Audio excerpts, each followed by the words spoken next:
L'invité business avec Banque Populaire Grand Ouest et sa banque d'affaires de proximité autochtone.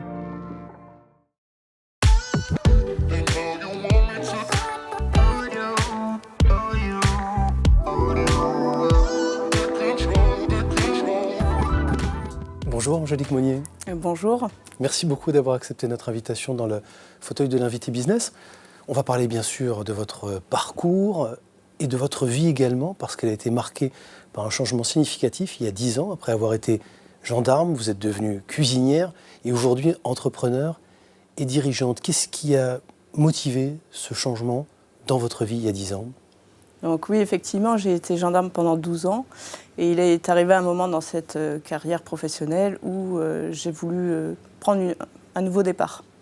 Donc j'étais passionnée par la cuisine et j'ai commencé à concourir pour rentrer dans des grandes écoles de cuisine afin de préparer ma reconversion. Alors, on peut le dire aussi parce qu'au démarrage de cette nouvelle activité, vous auriez dû être accompagné, aidé par un ami proche, mais tout ne s'est pas passé comme prévu, je crois savoir. Oui, c'est vrai. En fait, cet ami, on l'a hébergé avec mon mari et mes enfants pendant plus d'1 an. Et pour nous remercier, il devait me payer cette entrée en école chez Paul Bocuse à Lyon, dont j'avais réussi le concours d'entrée. Et au moment de régler les frais et après ma démission de la gendarmerie, il est parti. Plus de nouvelles ? Plus de nouvelles, plus aucun signe. Donc je me retrouvais avec mes 4 enfants au chômage. Il a fallu faire un dossier Banque de France, puisque à l'époque, le banquier n'a pas voulu nous écouter. Donc dossier mis en route, il a fallu vendre la maison, on a tout perdu. Je suis tombée en dépression. Et un jour, je ne sais pas pourquoi, je me suis réveillée et je me suis dit, ma vie ne peut pas être comme ça, c'est pas possible. Je me suis fixé un objectif, il faut que j'y aille. Donc voilà, ça a commencé comme ça. Bon, sur qui on peut compter dans ces moments-là, sur sa propre détermination, sur son entourage proche, évidemment, visiblement pas sur les amis, en tout cas pas sur cet ami, mais en l'occurrence sur votre compagnon, sur vos enfants, sur quoi on se repose à ce moment ? Sur la famille, bien sûr. Oui, mon mari a été d'une aide exceptionnelle et mes enfants aussi, ça c'est sûr.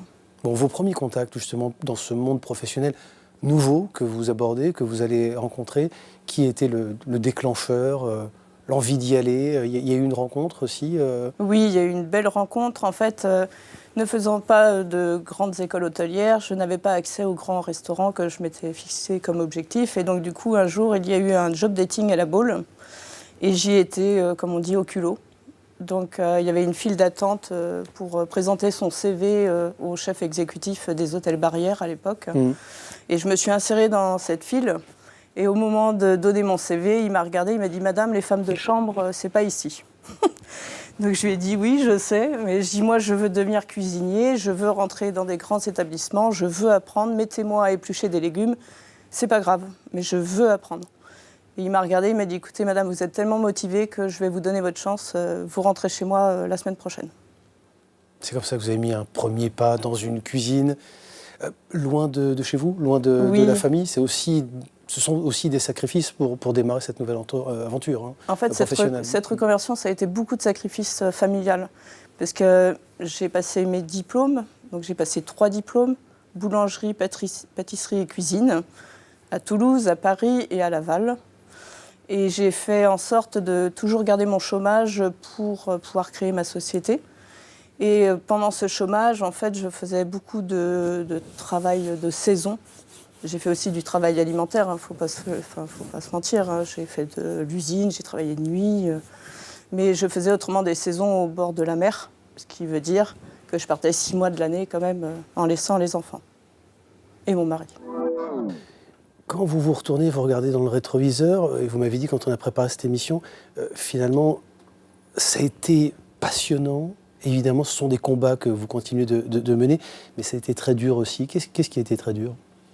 Alors déjà, c'est l'entrepreneuriat. Bon, déjà, quand on n'a pas vécu, évidemment, dans un creuset d'entrepreneurs, on le découvre au quotidien, parce qu'on ne connaît pas ce monde-là. Moi, j'ai eu la grande chance, finalement, d'être dans un métier de conseil, et donc d'être toujours très observatrice de ce qu'étaient les dirigeants que que j'ai toujours admiré par plein de qualités qu'ils avaient, on va en reparler. Mais ce qui a été extrêmement dur pour moi, c'est d'être en permanence en train de lutter contre mon propre tempérament. Donc, mon hypersensibilité, ma très grande anxiété, finalement, mettre en exergue une hyperactivité que j'avais au fond de moi, mais que j'avais du mal à canaliser. J'ai appris à la canaliser avec l'entrepreneuriat, mais aussi apprendre à manager. Parce que quand j'ai commencé toute seule, j'envisageais même pas de créer un seul emploi. Abaca, l'une des entreprises que j'ai créées, a connu jusqu'à 45 salariés. Et quand on recrute dans le monde du conseil, il y a des paliers. 3 personnes, 7 personnes, 12, 15, environ 25 et au-dessus de 40.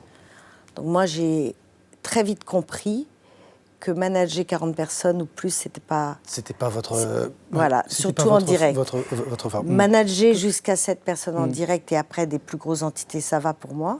Mais manager des équipes de consultants avec tant de personnalités différentes, tant de métiers d'expertise différentes, j'ai trouvé ça très complexe.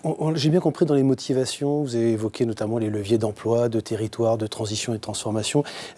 Ce qui vous anime profondément et humainement, est-ce qu'il y a aussi un besoin de reconnaissance de la part de vos pairs, PAIRS bien entendu, dans cette aventure entrepreneuriale et dans ce qui vous fait lever le matin? Alors, certainement, si je devais m'allonger sur un divan et faire une psychanalyse, certainement que le besoin de reconnaissance est un moteur. Certainement inconscient, parce que je ne pense pas que ce soit conscient. Et je pourrais même m'en défendre si je n'étais pas totalement honnête. Mais il y a 2 choses qui me motivent pour me lever le matin. C'est premièrement, j'ai la grande chance de faire un métier dans lequel tous les jours j'apprends. J'apprends de toutes les personnes que je rencontre. Et donc, c'est d'une richesse incroyable. Et du coup, ça vous demande aussi de devenir de plus en plus humble. C'est-à-dire que plus je vieillis, plus je suis habitée par l'humilité. Parce que, c'est Gabin qui le disait, je sais que je ne sais rien. Plus on avance dans la vie, plus on se rend compte qu'on a tellement de choses à apprendre. Et donc ça, c'est vraiment un moteur énorme. Et du coup, je prends beaucoup de plaisir à apprendre des gens. Deuxièmement, j'aime fondamentalement l'humain. Je suis une véritable humaniste. Et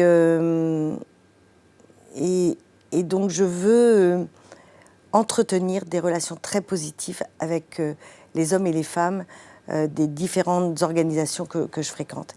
Et ils m'apportent énormément. Et troisièmement, ce qui me fait lever le matin, et ça c'est familial, culturel, éducatif, c'est que j'ai toujours envie de rendre service. Et donc quand vous êtes dans le conseil et que vous délivrez un conseil, quand vous le faites avec beaucoup d'humilité, beaucoup d'objectivité, beaucoup d'honnêteté intellectuelle, eh bien vous donnez finalement sans compter. Donc je ne serai peut-être pas la consultante ou la chef d'entreprise la plus riche du monde, financièrement parlant, ça va peut-être faire hurler mes banquiers, mais en tout cas, je pense que je m'enrichis tous les jours humainement. Comment est-ce qu'on fait pour garder cette culture, cette ambiance familiale, quand aujourd'hui, vous êtes quasiment plus de 300 ? La taille a changé, les relations ont changé, le bureau est toujours... La philosophie n'a pas changé. C'est un travail du quotidien qu'on s'impose à nous avec Quentin, mais également qu'on impose à l'ensemble de nos équipes. On reste une entreprise de mobilité, de transport de voyageurs. On transporte plus d'enfants qu'avant, mais le métier reste le même et il n'y a pas de raison c'est pas parce qu'il y a plus de personnes qu'avant qu'on doit avoir la tête qui grossit en même temps que le nombre de véhicules ou le nombre de collaborateurs. Et ça, on se la pose à nous, on l'explique à nos équipes. On est un métier humain. Ce sont des hommes qui transportent des hommes avec un grand H. Il y a également, on a un métier qui se féminise pas mal depuis ces dernières années. Et donc, on doit garder ce lien humain. On a beaucoup de collaborateurs qui font ce métier également en tant que retraités, par volonté d'amener leur pierre à l'édifice, de transmission, d'amener les enfants à l'école.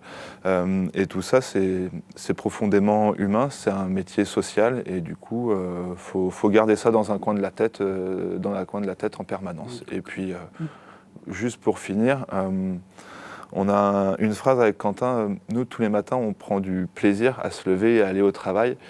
Et c'est notre leitmotiv, on veut que ce soit la même chose pour nos équipes. Et le jour où on sentira que ça glisse, ce sera une vraie alerte pour nous. Bon, vous évoquez effectivement Quentin, qui est votre frère, avec qui vous co-dirigez cette entreprise, je le disais. Comment est-ce qu'on se partage les responsabilités? Je le dis souvent, 2 capitaines dans un même bateau, c'est pas tous les jours simple, évident? Il ne faut pas 2 capitaines qui veulent faire la même chose. Faut pas se marcher sur les pieds. Il faut que chacun ait sa zone d'expression. Quentin a un tempérament est plus financier. Je suis plus opérationnel. Ça, c'est sur les appétences, j'ai envie de dire, techniques. Quentin adore les chiffres. J'aime bien les chiffres, mais avec un peu moins de précision. Par contre, j'adore l'opérationnel et la construction des process, des choses. Ça, c'est sur les appétences plus techniques, on va dire. Et après, on a la chance de faire 2 métiers. On est agent de voyage et opérateur de mobilité. Et donc aujourd'hui, moi, je vais être plus la tête de la mobilité, le visage de la mobilité, quand Quentin va plus être le visage des agences de voyage. Peut-être aussi pour terminer, on propose à nos invités de répondre à une question posée par une dirigeante ou un autre dirigeant dans une émission précédente. Je vais vous soumettre cette question et vous laisser y répondre. Je pense qu'on est tous concernés par les grands enjeux liés aux défis du réchauffement climatique et la nécessité. Comment vous, dirigeant d'entreprise, vous réussissez à concilier la réponse aux défis environnementaux et aussi la nécessaire efficacité économique, faire en sorte que, certes, il y a du profit, comment il est redistribué et comment il permet de répondre à ces enjeux environnementaux. Bonne chance. La transition énergétique est un sujet d'actualité, encore plus dans notre métier, puisque forcément on met des gros véhicules sur la route tous les jours, qui sont fortement observés. On a entendu divers débats politiques sur l'entrée des véhicules, des autocars dans les centres-villes. Déjà, l'autocar est un moyen de transport en commun, ce qui est quand même à retenir en comparaison de la voiture individuelle. Et après, bien évidemment, aujourd'hui, la transition énergétique se met en place. C'est un sujet qu'on porte à notre échelle, mais qu'on co-construit également avec les pouvoirs publics qui sont aujourd'hui nos plus gros clients en tant qu'entreprise de mobilité. C'est des choses qui commencent à rentrer dans nos cahiers des charges, des volontés législatives, des volontés politiques. Et l'idée, c'est de co-construire les solutions pour trouver le juste équilibre entre ce qu'il est possible de faire techniquement et ce qu'il est possible de faire économiquement. Et la capacité à financer, bien sûr, cette transition. Donc sur cette capacité à financer, bien évidemment, on ne pourra pas tout prendre à charge nous-mêmes. C'est pour ça que je parle de partenariat avec les pouvoirs publics. Mais d'un autre côté, on sait que c'est une phase de transition et forcément, l'entreprise aujourd'hui prend une part de cette transition à sa charge et c'est notre pierre à l'édifice. Merci beaucoup, Antoine Rouillard. Merci. Merci beaucoup à vous.